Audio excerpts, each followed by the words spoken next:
Es la mujer que iba a ser la primera reina de León, la mujer que estrenó el trono en las Españas y posiblemente las monarquías europeas. Ella es Urraca y llegó al mundo en León un día de San Juan. Era el 24 de junio de 1081 y en su destino no estaba escrito que iba a ser reina. Urraca I es la primera mujer en la historia de Europa que reina por derecho propio. Entonces su importancia de ahí es muy grande y bueno, esto fue posible porque ya su abuela, Sancha I, si bien no fue ungida como reina, porque en aquellos tiempos, sobre todo en tiempo de Sancha, que falleció en el año 1067, pues era complicado en plena Reconquista que no fuera que el rey no fuera un hombre, y a quien ungieron fue a su marido, pero ya ella firmaba documentación como emperatriz de toda Hispania, porque ella era la titular de los derechos y su marido muere en diciembre de 1065 y ella muere en septiembre de 1067. Y aunque el reino en teoría ya había sido repartido entre los hijos, no es hasta el fallecimiento de Sancha cuando su hijo mayor, Sancho, que ambicionaba la corona leonesa por el tema de que el imperio iba unido al hecho de ser rey de León, intenta apoderarse de la herencia de sus hermanos. Y es una forma, o sea, se ve claramente que los propios hijos sabían que el reino a quien pertenecía era a su madre. Entonces, el hecho de que Sancha hubiera, aunque siendo ungido su marido, hubiera ejercido como reina, propició que Urraca fuera realmente la reina por derecho propio.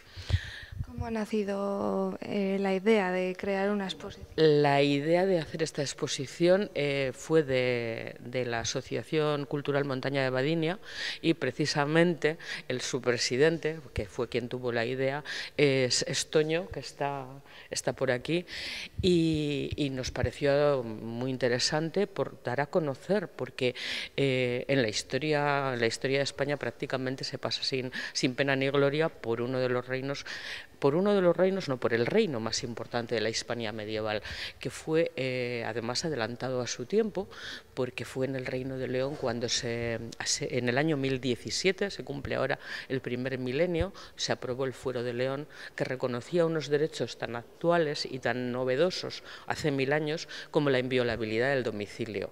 Entonces las leyes de aquel reino eran muchísimo más adelantadas a lo que era la generalidad de los reinos europeos y la de los reinos hispanos.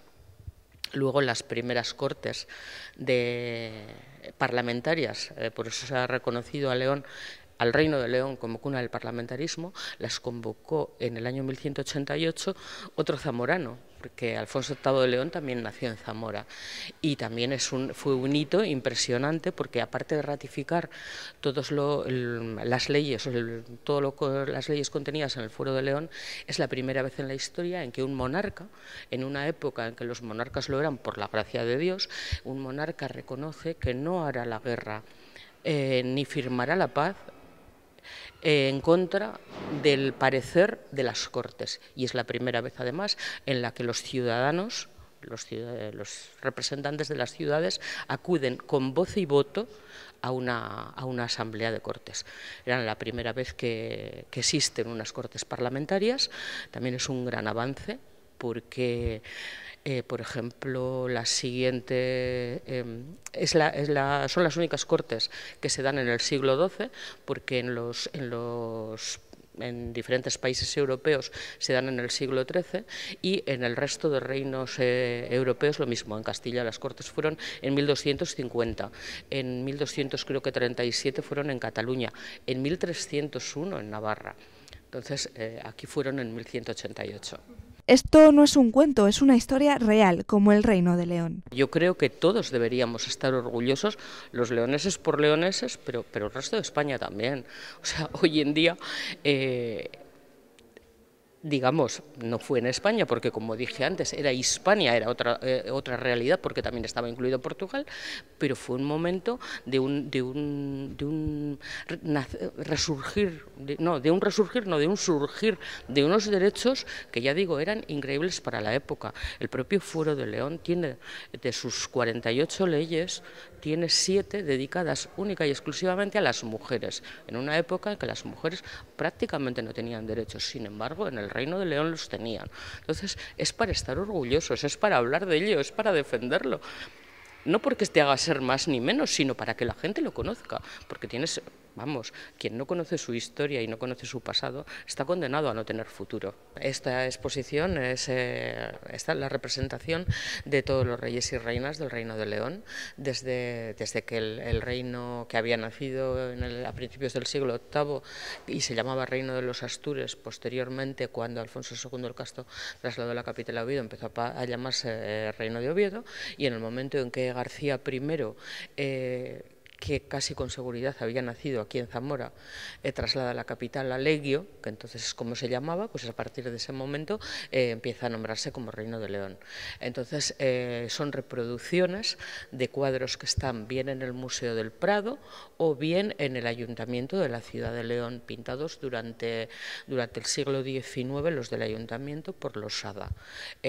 No se tiene realmente imágenes de cómo eran los reyes, porque estamos hablando pues de una época muy remota, y no había algunas representaciones en las iglesias cuando daban algún privilegio o tal, pero en realidad no se tiene constancia de cómo eran ellos, más que por las descripciones que había, y muchas de las representaciones son representaciones un poco ideales de lo que interpretó el propio pintor.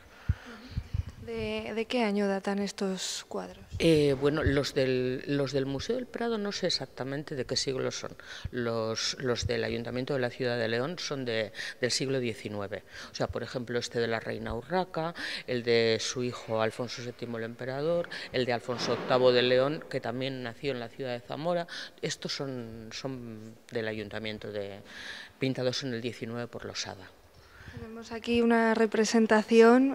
Una representación de la reina Urraca I de León. Ella firmaba toda su documentación como reina de León y emperatriz de toda Hispania. Yo siempre llamo la atención, no hay que traducir Hispania por España.